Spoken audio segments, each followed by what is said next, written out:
வணக்கம். செல்வகுமாரின் ஏன், எதற்கு, எப்படி என்கின்ற பகுதியில், அதாவது அறிந்து கொள்வோம் வாருங்கள் பகுதியில் இன்றைக்கு ஆடு மாடு போன்றவை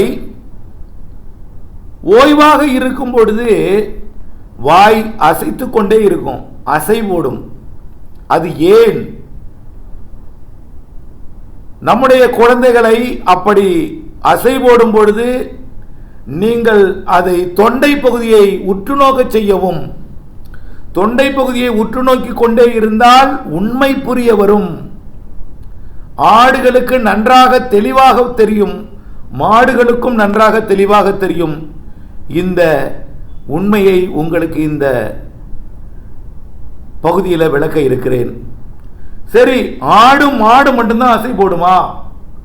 வேற என்னென்னலாம் அசை போடுன்னு பார்த்தீங்கன்னா, ஆடு மாடு மான் எருமை ஒட்டகம் ஒட்டக சிவிங்கி காட்டெருமை இவை எல்லாமே அசை போடும்.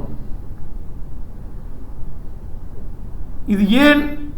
சாம்பார் எல்லா மானுமே அசை போடும். கலைமான் எல்லா மானுமே, காட்டெருமை, இந்த பாலூட்டிகள் எல்லாமே அசை போடும். ஏன் அசை போடுகிறது? அந்த முயல்லாம் கிடையாது.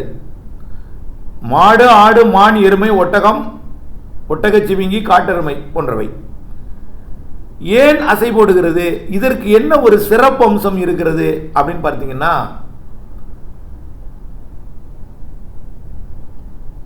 அதோட நமக்கெல்லாம் பார்த்தீங்கன்னா மனிதர்களுக்கெல்லாம் ஒரே இரைப்பை தான். சாப்பிட்டா நேராக அந்த இரைப்பைக்கு போவோம். அப்புறம் வாயில் உள்ள நொதிகள், அதாவது வாயில் உள்ள எச்சில், அது ஒரு என்சைம் தான். அப்புறம் உள்ள சுரக்கக்கூடிய பல்வேறு என்சைம்லாம் சேர்ந்து நொதித்து அப்படியே செரிமானம் அதில் சத்துக்கள்லாம் உறிஞ்சப்பட்டு அப்புறம் எல்லாத்தையும் உறிஞ்சப்பட்டு செரிமானமாகி அப்படியே மலக்குடலுக்கு போகும். இது நம்முடைய இரைப்பை ஒரே ஒரு பை தான். சாப்பிட்டா நேராக இரைப்பைக்கு போயிடும். ஆனால் இந்த ஆடு மாடு மான் ஒட்டகம் ஒட்டகச்சிவிங்கி போன்றவற்றிற்கு எப்படி இருக்கும்னு பார்த்தீங்கன்னா, 2 பை இருக்கும். அந்த பைக்கு பேரு ரூமன் அப்படின்னு ஒரு பை இருக்கும். இன்னொன்று வழக்கமான இரைப்பை, இன்னொரு ஸ்பெஷல் பை ரூமன்.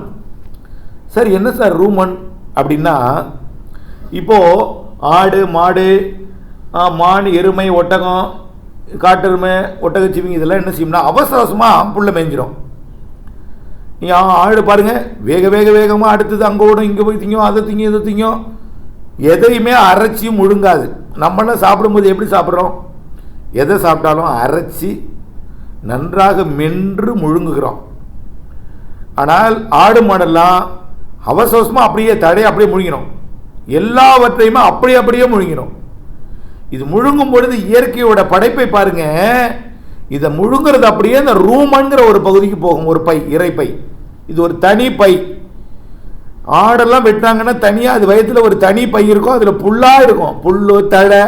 கடைசியாக என்ன சாப்பிட்டுச்சோ அசை போடாமல் இருந்தால் தான். நீங்கள் வெட்ட போகிற வரைக்கும் புல் போட்டிருக்கணும். வெட்ட போகிற வரைக்கும் நீங்கள் புல் போடாமல் வச்சுருந்தீங்கன்னா அது ஏற்கனவே சாப்பிட்டதெல்லாம் அசை போட்டு செரிமான மண்டலத்துக்குள்ளே போயிடும். வெட்டு போகும் வரைக்கும், வெட்டுவது என்பது எனக்கு ஒரு பிடிக்காத ஒன்று. உயிர்களிடத்து அன்பு வேண்டும், உயிர்களை கொல்லக்கூடாதுன்னு சொல்கிறவனா, அந்த வார்த்தையை சொல்வதற்கு எனக்கு ரொம்ப கஷ்டமாக இருக்குது. இருந்தாலும் ஆடை நம்ம கடைகளில் வெட்டும் பொழுது அல்லது கோயில்களுக்கோ நேர்த்தி விட்டும் போது அது வெட்டும் பொழுது அதற்கு பிறகு அதை உரித்து பார்த்தீங்கன்னா வயிற்றில் பை இருக்கும், 2 பை இருக்கும். ஆனால் ஒரு பையில் சும்மாவே இருக்கும் பை. ஆனால் திடீரென்று ஒரு விபத்தோ ஏதோ ஒன்று ஏற்பட்டதுன்னு வச்சிங்களேன், அப்போ இந்த ஆடு வயிற்றில் பார்த்தீங்கன்னா சாப்பிட்ட தடையெல்லாம் ரோட்டில் அப்படியே செதறி கிடக்கும். ஒரு விபத்து ஆக்சிடென்ட்ல எல்லாம் இருந்துச்சுன்னா, இல்லை கடைசி வரைக்கும் புல்லை போட்டுகிட்டே இருந்து தழையை வெட்டி போட்டுட்டு இருந்துட்டு அந்த கடைசி வரைக்கும் வெட்டுற வரைக்கும் அது ஏதாவது சாப்பிட்டுட்டே இருந்துச்சுன்னா, அசை போடாமல் இருந்துச்சுன்னா வயிற்றில் பார்த்தீங்கன்னா புல் தழை எல்லாமே இருக்கும். கடைசி சாப்பிட்டது எல்லாமே அதுக்குள்ளே இருக்கும். தனியாக ஒரு அறை, அதுக்கு பேர் ரூமன். இந்த ரூமன் அறையில் கொண்டு போய் வைக்கும். மாடும் சரி, இந்த பாருங்க, மாடை காமிக்கிற பாருங்க. மாடும் அதே போலதான். மாடுக்கு பாருங்க பின்னாடி இருக்கு பாருங்க, அது கொஞ்சம் பிங்க் கலர்ல இருக்கு பார்த்தீங்களா, உள்ளர 2 பை, டார்க் பிங்க் லைட் பிங்க்னு ஒன்று இருக்கும். அந்த பிங்க் கலர்ல இருக்கு பாருங்க, அதுதான். ஆக இந்த பிங்க் கலர் உள்ளது மாட்டுக்குள்ள ரூமன். அந்த மஞ்சளுக்கும் பின்னாடி இருக்கு பாருங்க, அந்த டார்க் ரெட்டுக்கும் பின்னாடி இருக்கு, ரெட்டுக்கு பின்னாடி இருக்கு பாருங்க, அந்த பை, அதான் ரூமன். அதே போல ஆட்டுக்கு இருப்பது இந்த மஞ்சளா இருக்கிறது தான் ரூமன். இது ஒரு பை. இதான் உணவு பைன்னு சொல்லலாம். அவசரமா சாப்பிட்ட எல்லாத்தையும் கொண்டு போய் அதில் வச்சுக்கோம். நீங்கள் கட்டி வச்சிருக்கீங்க, ஓய்வு எடுக்கும்போது சும்மா கொண்டு கட்டி வச்சிருக்கீங்க நிழலுக்காக, இல்லை இரவு நேரத்தில் கொண்டு வீட்டில் கட்டிட்டீங்கன்னா அங்கே படுத்துட்டு அப்படியே சரியா அப்படியே அப்படி ஒரு அது என்ன சொல்றதுன்னா, நமக்கு வாமிட்லாம் பண்ணும்பொழுது எப்படி வருதோ அதே போல தானாகவே ஒரு உருண்டையாக தான் உருட்டும்.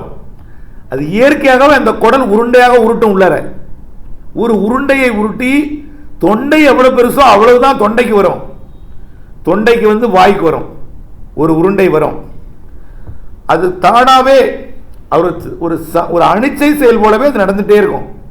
நீங்க இடையில போய் அதுகிட்ட போய் சீன்றா மட்டும்தான் அது அசை போடுறதை நிறுத்தும்.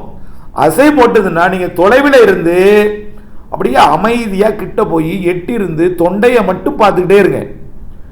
அது கழுத்து பகுதியை மட்டும் பாருங்க. அது மாடா இருந்தாலும் சரி, ஆடா இருந்தாலும் சரி, கழுத்து பகுதியை மட்டும் பார்த்துட்டே இருங்க.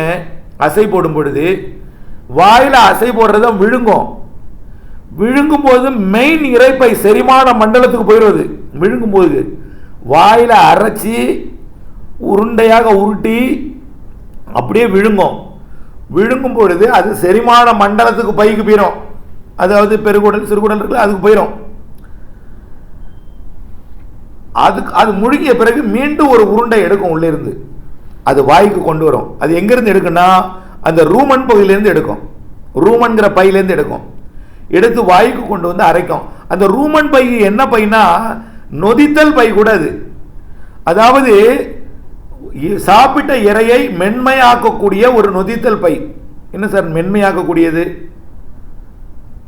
அதாவது நீங்க ஷேவிங் எல்லாம் பண்றீங்க, அப்போ ஒரு ஷேவிங் கிரீம் போடுவாங்க. எதுக்கு? அதை சாப்பிட்டாக்குறதுக்கு தான். அந்த முடியை வந்து சாப்பிட்டாக்குறது, அந்த தோல்ல இருந்து வெட்டி எடுக்கிறதுக்கு, ஒரு இலகுவாக்குறதுக்காக. அதே போல நம்ம வயதுலையும் அந்த மென்மை நொதிகள் எல்லாம் இருக்கு. நொதிகள் அப்படியே செரிச்சு உள்ள போயிடும். ஆனா இதுக்கு ஒரு சிறப்பு நொதி ரூமன்ல இருக்கு. அது என்ன ஆகும்னா சாப்பிட்ட இலை தடையெல்லாம் பில்லெல்லாம் அந்த நொதி சுரந்து அதில் இருக்கிற சுரப்பி சுரந்து அதை மென்மையாக்கும். அரைப்பதற்கு ஒரு திடீர்னு ஒரு முறுக்க சாப்பிட்டுருக்கலாம், திடீர்னு நிறைய ஒரு குச்சியை விட சாப்பிட்டுருக்கலாம். ஏன்? மாடெல்லாம் சோளத்தட்டையே சாப்பிடும். சோளத்தட்டை, மக்காச்சோள தட்டையை, அதாவது குச்சி போல இருக்கும். அதெல்லாம் சாப்பிடும் பொழுது வயிற்றுக்குள்ள போய் வச்சுக்கும். வச்சு அப்புறமா அதை நொதித்தல் மூலமாக மென்மையாக்கும், அதை சாப்பிட்டாக்கும். அப்புறமா அதை உருண்டையாக உருட்டி வாய்க்கு கொண்டு வரும். வாய்க்கு கொண்டு வந்து அரைக்கும், விழுங்கும். எடுப்பது ரூமன் பையிலேருந்து எடுக்கும். விழுங்கும் பொழுது மெயின் இறைப்பை செரிமான மண்டலத்தில் உள்ள இறைப்பைக்கு போகும். செரிமான மண்டலத்துக்கு தொடர்பில்லாத ஒரு பை தான் ரூமன். ஒரு பை, சேமிப்பு பை. தழை இலைகள் எல்லாம் அவசரமா சாப்பிட்றத கொண்டு போய் ஒரு இடத்துல சேமிச்சு வைக்கக்கூடிய பை. பாருங்க, மஞ்சள் கலர்ல இருக்குதான் ரூமன். அந்த பையில சேமிச்சு வைக்கும். அதே போலதான் மாட்டுல இருக்கு பாருங்க, பின்பக்கம் அந்த அந்த சிவப்புக்கு பின்னாடி இருக்கு பாருங்க ஒரு பை, பெரிய பை. அது பெரிய மாட்டுக்கெல்லாம் 100 லிட்டர் கொள்ளளவு கொள்ளுங்க. 100 லிட்டர், 25 கேலன், 100 லிட்டர் கொள்ளுமா. அந்த அளவுக்கு பெருசு. வாய் கீழே தொங்கும் அப்படியே அதிகமாக சாப்பிட்டுச்சுன்னா. அதுக்கப்புறம் ஓய்வாக இருக்கும் பொழுது அப்படியே வைக்கலாம் பார்த்தீங்கன்னா அவசரமாக சாப்பிட்றோம். அப்புறமா ஓய்வாக இருக்கும் பொழுது அரைக்கும். சோளத்தட்டையெல்லாம் அவசரமாக சாப்பிட்றோம், அப்புறமா அரைக்கும். புல்லெல்லாம் அவசரமாக சாப்பிட்றோம், அப்புறமா அரைக்கும்.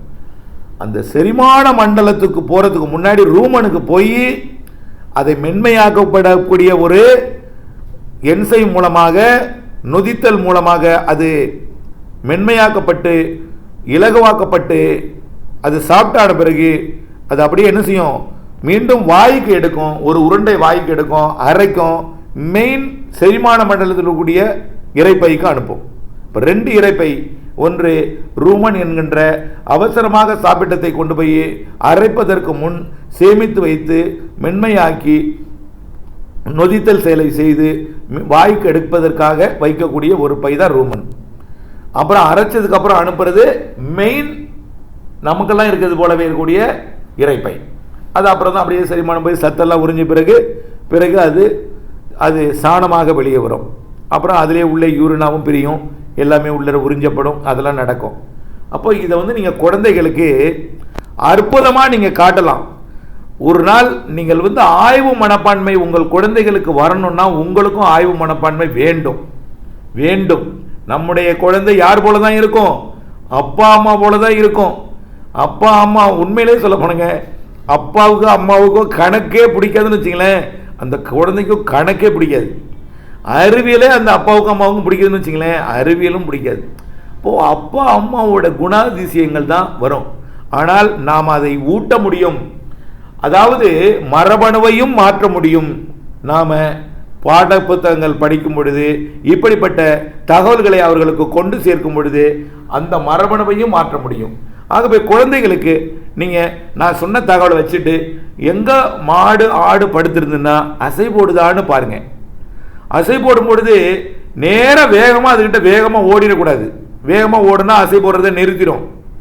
மிக மெல்ல ஏதோ ஒரு அப்படியே அந்த பக்கம் இந்த பக்கம் பார்த்துட்டு அப்படியே மெல்ல கிட்ட போய் அப்படியே உட்காந்துட்டு அதை எந்த தொந்தரவும் செய்யாமல் கழுத்து பகுதியை பார்த்துட்டே இருக்க சொல்லுங்கள். உங்கள் குழந்தைங்களும் நீங்களும் ஒரு உருண்டை கழுத்தில் உருண்டை டொரக்குன்னு கீழே இருந்து மேலே வரும், டக்குன்னு உருண்டு ஓடும், கீழிருந்து மேலே வாய்க்கு ஓடோடி வரும் ஒரு உருண்டை, வாயில் வைத்து அரைத்து கொண்டே இருக்கும். ஒரு 5 நிமிஷம் அப்படியே நிறுத்தும், அரைப்பதை நிறுத்தும், அந்த உருண்டை அப்படியே கீழே ஓடும்.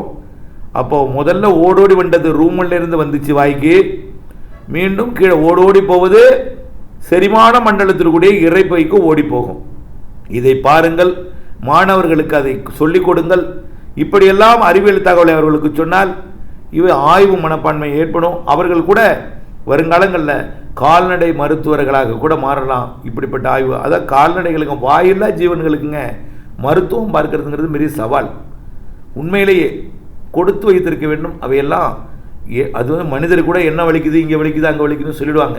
ஆனால் வாயில்லா ஜீவன் எங்கே வலிக்குது அப்படின்னு சொல்லவே சொல்லாது. அதை அறிந்து தான் நாம் மருத்துவம் பார்க்க வேண்டும். அப்படிப்பட்ட மருத்துவர், கால்நடை மருத்துவரெல்லாம் மிக உயர்வான மதிக்கப்பட வேண்டும் என்பதையும், நம்முடைய குழந்தைகளையும் அப்படிப்பட்ட உயர்ந்த இடத்திற்கு அனுப்பலாம். இப்படிப்பட்ட ஆய்வு மனப்பான்மை ஏற்படுத்துங்கள். இன்றிலிருந்து ஆடு மாடு இப்படி இந்த அசைப்படுவதை பார்த்து அவர்கள் அறிவியல் ஆர்வத்தை, அறிவியல் உண்மையை அவர்களுக்கு எடுத்து சொல்லி, இந்த ரோமன் போன்ற தகவலெல்லாம் எடுத்து சொல்லி அவர்களுக்கும் ஆய்வு மனப்பான்மை தூண்ட அன்போடு கேட்டுக்கொள்கிறேன். நன்றி.